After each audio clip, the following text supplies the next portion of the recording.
tubaramutse tubahene ikaze nshuti bakunzi b'insamirizi n'imbonesha kure buntu ijwi ry'ubuntu n'ivyizigiro nk'uko mubimenyereye uyu ni wa mwanya mwiza wo gutega amatwi no gukurikirana ikiganiro cacu arico gwanyu indero runtu. Indero runtu rero aho musanzwe muzi ko ari ikiganiro kituyagira ku bitari bike bijanye n'ingene twotsimbataza indero runtu na cane cane twisunze ingene urwaruka hambere rwari ruberetswe. Uno musi rero ikiganiro indero runtu cadushikanye mu gisagara ca Bujumbura neza na neza muri kaminuza y'u Burundi, aho ndi kumwe n'umwigisha muri kaminuza y'u Burundi, aho nza kumakanya idondore tukaza no kuganira ku ruhara rw'indero runtu na cane cane indero kuziko, uruhara rw'indero kuziko mu gutsimbataza indero runtu aho hambere. Nkaba rero ntatevye nagomba ntangure mikaze umutumire wacu mwubahwa mwigisha muri kaminuza y'u Burundi Ferdinand Mberamihigo, ndabaramukije. Tubaramutse mutangure mwidondoro ariko bakurikira n'umbonesha kure. Nanje ndakuramukije kandi ndaramukije abariko baradukurikirana. Nitwa Ferdinand Mberamihigo, nkaba ndigisha mu ishuri ya kaminuza y'u Burundi mu gisata cigisha indimi n'ubumenyi burora ku muntu. Jewe nkaba ndi mu muce waco wigisha ukongera ugatoza ivyerekeye indimi n'imigenzo vy'Abanyafrika.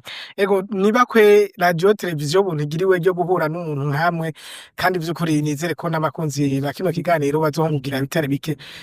Dutangure ikiganiro cacu, mbega mwubakwa bavuze indero yo haziko umuntu yotahura iki? Bavuze indero yo kuziko mu Kirundi bavuze indero ihabwa umwana akiri muto, agahabwa n'abavyeyi mu kiyago co muhira. Tubanze dusigura igituma yitwa indero yo kuziko. Ni indero yo kuziko kubera iki? Kubera yuko ahantu abana barererwa aho hambere haba ari mu rugo mu bavyeyi. Umwanya mwiza rero wo kuganira ivyerekeye indero, wo kurerwa, wo kwigishwa ubuntu n'ubwenge n'ubumenyi, haba ari ku mugoroba bateramye barindiriye yuko inkonisha, niko kaba ari akaryo keza, ibikorwa vyarangiye. Urumva ni umwanya usa n'uwo kwihweza, gukenguza ibikorwa vyaranze umunsi, ibikorwa bagiyemwo, abo bahuye, ibiganiro baganiriye n'abandi, abana bakinye, uwari kuragira vyagenze gute, senaka vyagenze gutyo. Ahanini vyarora kubana mugabo n'abavyeyi nabo nyene babuze ico bashobora kwigira ku vyabaye ku bavyeyi. Hanyuma bagaca bafatira ngaho, urabona Abarundi muri rusangi, Abanyafrika ndetse muri rusangi n'abantu bafatira ku ngereranyo cane. No kuvuga akantu kabaye baca bagakurako, baca bagashira ku rundi rugero rw'ingereranyo n'inyigisho gushobora kuvamwo, bigahera ngaho rero ugaca usanga baciye bagera kuri vyinshi, bakaganira, umuvyeyi agayimanura abana, gutyo. Niyo nkomoko rero. Mugabo uko nabivuze, si indero igarukira muri uwo mwanya wo kuziko gusa, niyo ndero umwana ahabwa n'abavyeyi. Igituma yitirirwa kuziko nuko mu bisanzwe bavuga bati abana bakiri ku mashiga, bakiri kuziko, ni kuvuga bakiri bato, bari abana bakiri kuziko bagihura n'abavyeyi bakotera hamwe. Wumva isiguro ni uko urumva nk'iyo umwana amaze gukura nasubira kotera hamwe n'abavyeyi, maze kwiyumva ubusore nasubira kota hamwe n'abavyeyi. Urumva rero niho turiko turategera ya nzira yo kuziko ico arico, igituma bifatiye kuziko. Ariko n'abana bose bagihurira ku bikorwa n'abavyeyi, turetse naho no mu mirima na bari mu mirima naho nyene baba muri ca kiganiro bakigishanya imyuga, bakigishanya ubumenyi n'ibindi. Nico gituma rero nico catumye mu busanzwe bayitirira iziko. Ariko ni indero yo mu muryango muri rusange. Umwana akironka kuva akiri muto gushika yisununure hamwe Ego. yumva ko akuze. Ego muri ico gihe mwatubwiye ko hari nko kugira icegeranyo hagati y'abanyamuryango na cane cane abana bakishobora kwicarana hamwe n'abavyeyi, ko mwatubwiye ko hariho abana batashobora kuba bacicarana n'abavyeyi kubera ko mbure bakuze bageze mu kubaka izabo. Mbega vyaheza bikagira ingaruka izihe mu muryango, kuvuga umwana akiri ngaho mu muryango amaze kuja mu Burundi, eka mbere amaze no gukura?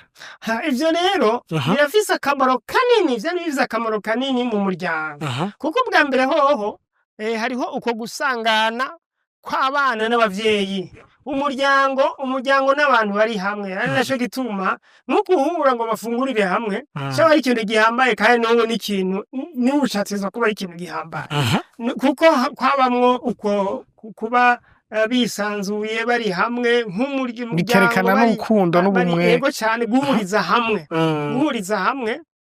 hamwe nuko nyene kota nako nyene kuko turetse ikiganiro niho hacamwo bakaba baratera iryo jambo batita baca imigani n'ibindi, ku buryo rero vyari ubwa mbere wari umwanya wo guhuza umuryango, guhuriza umuryango hamwe, bakumva yuko bari umwe, bakaganira ibirora ku muryango, abana bakahigira ivyerekeye umuryango n'akarangamutima k'umuryango n'ivyo ingene uwo muryango wote mu ncamake ivyo bituma uwo muryango wisanzura kandi ugatera n'ibiwuranga canke bitandukanye n'indi miryango, n'ibiwuranga, kuko niko karyo kuguza. Abarundi barakunda guhurira hamwe nk'umuntu umwe, n'abantu bakunda ubwo buzima bwo guhura ari bamwe, ako karyo rero kaba ari ako karyo ko mu muryango. Rero aho niho umwana yaronkera indero kuva akiri muto, kuko urabona vyinshi bihagaze ku buzima bwo mu muryango, bwaba urupfasoni, yaba inyifato yiwe mu bantu, vyaba ibizira n'ibitazira, vyose yavyigira ngaho, akabikurana rero bikaba mu karangamutima kiwe, kandi nk'uko bigaragara indero yo mu ntango ifatiye ngaho, kandi ivyo yigiye ngaho ni vya bintu akurana bikamwinjira mu mutima, bikazomugira umuntu w'ubuntu. Ego, bikamwinjira mu mutima, ku buryo koko vyinjira mu karangamutima kiwe. Ndatanga nk'akarorero, ikintu gisanzwe twofata ko gisanzwe, nk'akarorero kurya utaganyaguza, nk'ivyo ubiravye ni ibintu bigoye kwigisha umuntu akuze. Urashobora kubona umuntu akuze, dufate nk'abanyeshuri bageze mu ndaro, hari usanga baruta bati kireka kuganyaguza uragorana bikanka. Kubera iki? Kubera atabyigiye, kubera mu bwana batabibwirishije ngo bamukosore bimuvemo. Ababyigishijwe mu bwana birabavamo, iyo ngeso barayita bagakura bakuranye iyo ndero nziza. Ivyo rero akora n'akarorero kamwe kerekana yuko no mu bindi, nko mu vyerekeye ivyo gusonera, mu vyerekeye inyifato ibereye, mu vyerekeye urupfasoni, mu vyerekeye ukuramukanya, iyo umwana yavyigishijwe mu ntango arabikurana. Nje no mu bindi mbere ibikomeye bijanye dufate no kwiyumvamwo akarangamutima k'igihugu, navyo nyene no kuvuga dufate umwana yo kwigishwa, kandi niko bimeze mu bisanzwe. Umwana yigishijwe ko kwiba ari bibi, arabikurana, naho kumbure niko karero nkunda gutanga mbere mu ntango, kumbure mu ntango y'umwana bamwigishije yuko kwiba ari bibi, yuko uwiba bizomugirako ingaruka. Mu vy'ukuri ivyo bintu biramwinjiramwo mu bwenge, akabikurana, kumenya yuko kumbure urabona hariho abantu biba bagashikana, kumenya yuko ashobora kwiba agashikana, ivyo bintu ntibimuzamo kandi kugira ngo ahindure yiyumvemwo yuko yokwiba agashikana, ngo ahave afata indero mbi, ingeso mbi z'abiba bagashikana. Ivyo ni ibintu bamwe mbere uca usanga bisa nuko umengo ni nk'umurongo ntarengwa, ku buryo iyo ndero aba yarose mu bwana naho mu nyuma yogira bamuhindura, usanga agira ati oya jewe ivyo bintu nakuze ndabitinya gutyo gutyo. Akandi karorero noguha nuko nigeze umuzungu umunsi umwe twigeze kuba twari mu gihugu wabo mu Bubiligi, hanyuma rero turi abarundi babiri turiho turafungura n'iminwe ubugari, turamubwira tuti karibu, aca tubwira ngo je mu vy'ukuri ngo nakuze ngo banyigisha yuko ngo kurisha iminwe ngo ari kubura indero. Wumva iwabo nuko ati kuva mu bwana wanyigije yuko kurisha iminwe ari ukubura urupfasoni, ngo none n'ubu ngo iyo hageze kurisha iminwe ngo numva umenga ngo yanyigisha iracangenga. Ivyo birerekana yuko indero wahawe mu bwana imera nka kurya kw'ikidodo mu mutima. Ivyo rero abarundi bari babizi, nico gituma bashimika cane kuri iyo ndero yo kuziga. None uno musi ugerageje kuraba wavuze ko kera bahura uhereje ku kintu gikomeye, ko kera bari babizi cane. No musi yo ndero tugerageje kuraba aho muherereye, mbere n'abanyeshuri bigisha muri za kaminuza canke mu makiri, muvuga ko iyo ndero yoba igitangwa yoba yaragabanutse, bimeze gute? Habuze iki n'ibiki vyatumeye? Burya mu bisanzwe twebwe abanyafrika twarakubiswe n'igihuhusi.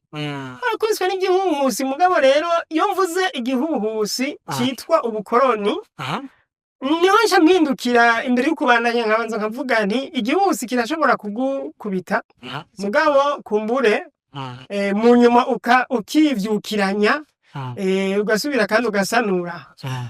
Ayo mvuga nti nk'abo muri Aziya barakubiswe n'igihuhusi ko nabo barakolonijwe natwe, mugabo bo bariyungunganije barasanura, twebwe nico twabuze. Ivyo rero nabivuze kubera iki? Kubera mvuze nti twarakubiswe n'igihuhusi, igihuhusi candukubise twebwe nuko ubwo bukoroni vyanatunaniye kubuhana, ni kuvuga kubwibohora. Hari ukuntu abazungu batweretse ko ivyabo ari vyo bikomeye, duca twibagira n'ivyari bikomeye vy'iwacu, kandi mbere washaka vyari bishimitse kurusha ivy'iwabo ko birimwo, kuko turafise ibintu mu karanga kacu bimwe bifise agaciro gakomeye cane, nabo barabifise. Mu vy'ukuri abantu bose barafise ibintu vy'agaciro kabo. Abanyafrika kubera dukenye, si kuvuga yuko atavyo dufise. Rero twebwe aho ico gihuhusi catumereye nabi naha, nuko abazungu ndakuvuga ni nka wa mugani wa muntu yabwira abantu ngo yagiye ariko ababwira ngo abambura ivyo bafise, ababwira ngo basubiremo, ababwira ngo bakecuru ngo muvuge ngo ugenda batera ngo kecuru muri bihwije, ngo nawe mwishura ngo gatatu turi bihwije, gushika abambura ivyo bafise vyose arabitwara, acabagira ati nsinzira nababwiye mwene gumye nababwira ngo musubiremo, ndumwabona ivyo ndiko ndagira. Ivyo rero ndabizanye kubera iki? Kubera yuko bisa nuko umenga abazungu ni nk'uko umenga baratubwiye bati abanyafrika mwebwe nta karanga mufise, natwe umengo twaciye twishura mwebwe n'ivyo nta karanga dufise. Abanyafrika mwebwe ibintu vyanyu nta gaciro bifise, ego n'ivyo nta gaciro dufise. Aho kuvuga ngo duhindukire tubone yuko twebwe dufise ibintu vy'agaciro muri twebwe, dufatiye nko kuri iyo ndero yo kuziga. Ni ukuvuga rero twayitakaje gute? Twayitakaje kuko twagize tuti abantu bazoteramira mu kabare, n'imiburi simvuze yuko boreka guterama, ko barundi kuva kera barahurira hamwe, mugabo umuntu akavuga ati ego nteramire mu kabare, mugabo sinibagire yuko hari iminsi ntegerezwa guteramana n'abana. Sinibagire yuko ntegerezwa guha umwanya abana tukisanzura tukaganira ku mugoroba tukaba turi hamwe ati sinibagire yuko ari je nteza kubigisha ya ndero ya kera kuko nk'ubu iyo mbonye nk'umwana nganyagura ngira none vyagenze gute kugira ngo ntibabimukuremo ngo bihebe ako ni nk'akarorero kamwe rero nuko yatakaye twafashe yuko ishure isubirira ya ndero yo kuziko ariko ntisubirira irayunganira hari kandi yategezwa gufatira hahandi twebwe twafashe nimwe ko nukuvuga ishuri ry'abazungu ryaraje duca turiha n'ikibanza ryatezwa kuba gishingiye umushinge waryo twarawutwaye ariyo yandi yo kuzika tugafata tukibagira yuko dutegerezwa kwiyumvira ko hari ko vyose vyubakira ku migenzo vyubakira ku karanga kuko tuvuga tuti umuntu wambwira ati wewe uri umurundi rero kirazira kugira ibintu uri umurundi uteza kugira ngo uri umurundi utegerezwa kwitwararika indero ruteza kugira urufaso teza kubaha abagusumba kuko nk'iburaya nk'ivyo vyo kubaha abagusumba ntusanga bimeze nk'uko vyategerezwa kumera tugaca rero dusanga nk'abantu bariko barigana imico yabo kandi twebwe mu by'ukuri kubaho umuntu agusumvye imyaka twumva yuko ari ibwirizwa mu by'ukuri rero nuko nibyo byabitituye hanyuma ikindi nyene byose mu bisanzwe bifatiye kuri ubwo bukoroni kuko twafashe yuko ayo mareresi y'ikizungu avuga ibintu vy'iburaya yuko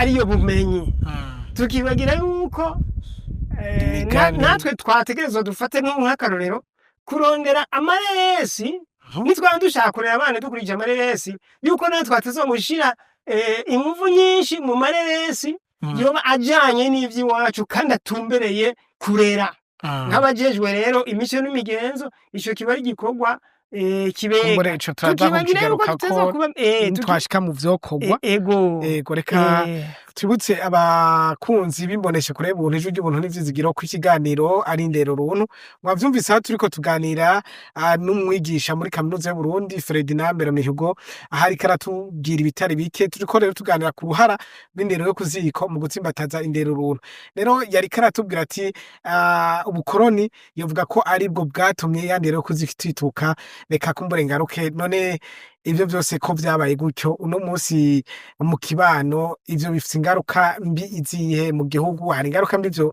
bifise kubona abana kumbure ya ndero kuziko batakironka ingaruka bifise nuko duca dusanga ataho dushingiye tumeze kakurya kw'igiti kitagira imizi yacu idashika kure ni ukuvuga yuko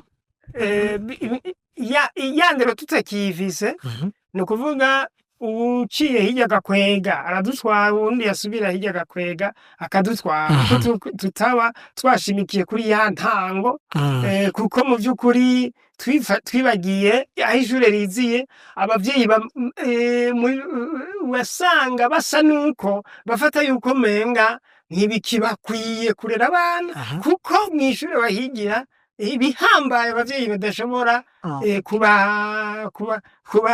kubashikirako kandi atari vyo mu bisanzwe uruhara rw'abavyeyi ruriho n'uruhara rw'ishure rukaba ruriho ivyo rero nivyo vyatumye buke buke ya ndero yo kuziko itasubira kugira akanovera ikindi mu vy'ukuri ni bijanye n'ubuzima tubamwo yego navuze ibyo guterama mugabo hariho ibindi bidufatira hari ibikorwa biradufatira kubera urabona ico gihe nta matara yariho ngo abantu bisanzure nk'uko bisanzura nta buryo bwo kwiyunguruza ngo bashike kure hariho ingendo zimwe zitashoboka ni ukuvuga yuko n'aho abakera nabo nyene batembera mugabo dufate ubu twafate yuko urugero rwo gutaha muhira ari runini kurusha ico gihe urumva rero bijanye n'ubuzima tubamwo ivyo rero vyarasize vyaragize ico twateza kuzirikana yuko hariho ikintu cyahinduye mu buryo indero aho hambere yatangwa, ariko si ukuvuga yuko itotangwa. Ivyo kumbure turashobora kubivuga uno musi tuje tutihoko iki kugira ngo kumbure naho bitoba nka bimwe vya kera mu bwabo abavyeyi babone ko indero yo kuziko igitangwa. Ni ukuvuga yuko ubu aho uburyo twaca dukoresha ni uburyo bwo gusanga abantu iyo bari. Ndabisigura gusanga abantu iyo bari ni kuvuga iki? Ni ukuvuga abo bana tubasange muri WhatsApp iyo bari, tubasange ku ngurukana bumenyi iyo bari, tubasange mu mareresi iyo bari, none tubasange yo gute? Ni ukuvuga ya ndero ivyari muri ya ndero yo kuziko ni ukuvyinjiza uko nyene buke buke. Nutwo dufate abana niba bakunda utwo dessin animé, du cinema tw'uducapano dessin animé, reka turondere twige tumene ku mutwe kuko ni mu bisanzwe urukiza rw'igihugu niho ruri. N'urwaruka rufite indero nuko ntivyabisaba ko dushira mu buryo tubushiremwo, hanyuma turondere abantu baturonderera nk'utwo dessin animé tujanye n'indero ya kera, tubasanze muri ya telefone y'umuvyeyi badusangeyo, tubasanze ku ngurukana bumenyi, tubasanze muri muri video muri ya sinema, aho tuzoba turiko turashingira ku vyacu, kuko urabona ko n'abazungu bashingira ku vyabo muri birya nyene, natwe rero tubigireko dushirigire ku vyacu muri birya ivy'abazungu bize vyunganira. Tugushimire cyane kuri kino kiyago duhaye, tumva ko ugishije ibitari bike kandi kumbure ivyo hereje ko birakomeye, kuko kumbure nyamba tuzashobora kwicara kuziko canke ngo tubwire iki, mugabo ama WhatsApp ubuhinga bwa none bwaraje kandi hari byinshi byo kwega abajene biciye mu vyo bokoresha. Nuko rero nshuti bakunzi bimbonesha kuri n'isamirizi buntu ijwi ry'ubuntu n'ivyizigiro, ningaho ikiganiro indero runtu cuno munsi kigarukiye. Mukaba mwabonye ko twari kumwe n'umutumire mwigisha muri kaminuza y'u Burundi Ferdinand Mberamihigo, aho yariko aratuganira kujanye n'indero runtu aho hambere n'ingene yarifise akamaro mu mico n'akaranga n'imigenzo by'igihugu, kandi akaba yadusiguriye ibitari bike, nkizera ko mwahungukiye ibitari bike. Ferdinand Mberamihigo, tugushimire cyane kuba witavye buno butumire ukaba watugane ku bitari bike, twizere ko nejo nitwabikora ko muzotwitaba. Yego cyane. Murakoze cyane. Nuko rero ningaho ikiganiro indero runtu cuno munsi tugisoreje, ikindi kiganiro naho utaha.